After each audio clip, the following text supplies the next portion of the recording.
Rosalind started it. She wrote to Jimmy and told him she was unhappy, and Jimmy wrote to her, just as a friend, and advised her to break away from Walter. He said Walter had only married her for her money, and that marriage was just like a financial investment. Your first loss was your best loss. You see, she went on with a nervous laugh, Jimmy's in the brokerage business and handled Rosalind's investments for her before her marriage, so she'd understand what he meant by that sort of talk. He didn't handle her investments after marriage? No. And Walter Prescott got this letter Driscoll wrote? That's right. Mason's face showed his interest. And, the girl in the pearl gray suit went on quickly, I don't think Rossi knows how Jimmy feels toward me. You see, we never mention his name. But I have some money of my own, and after Rossi's marriage, Jimmy kept right on handling my investments, and I went out with him quite a bit. And your sister knows nothing of this? No, at any rate, I don't think so. What's Prescott going to do about the letter? Mason asked.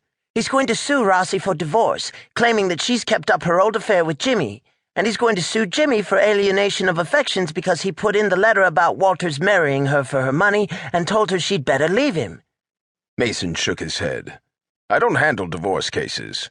Oh, but you must handle this. I haven't told you everything yet.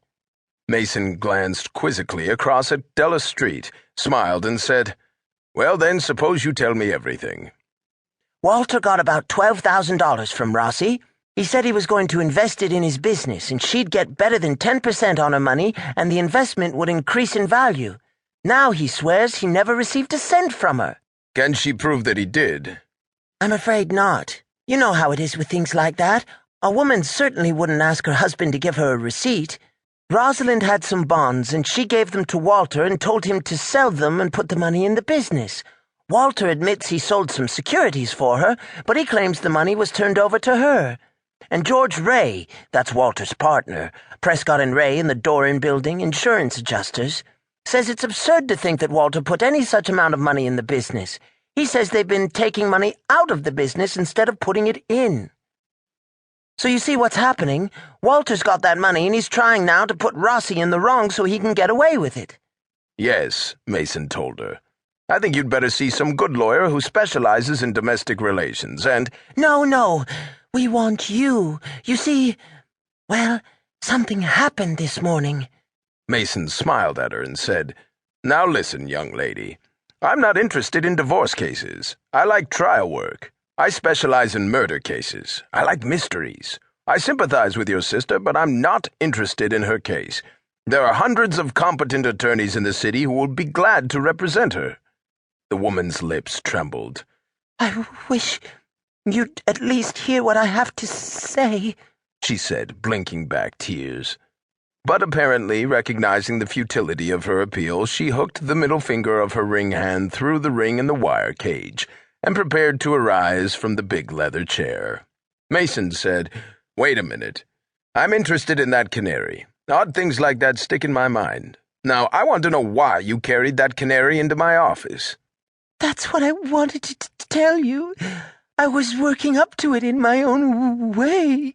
Go ahead and tell me, Mason said, and then perhaps I can forget it. Otherwise, I'll be wasting the entire afternoon speculating on the thing, trying to uncover some logical explanation.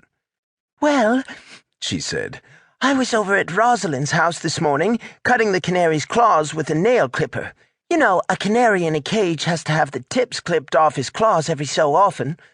And while I was doing that, Jimmy came and told me he loved me and took me in his arms, and the canary got away. And then 2 automobiles smashed into each other right in front of the house, and I looked up at the window, and there was Mrs. Snoops watching us, and a man was hurt in the automobile accident, and Jimmy ran out, and the officers got his name and license number, and Jimmy will be called as a witness when they try the automobile damage case, and Walter was saying that Jimmy came to his house without his consent, and damn it, I hate to fall, and now you've made me cry.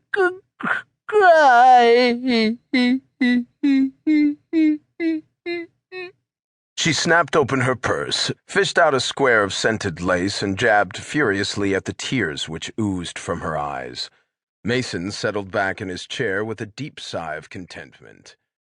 An automobile accident.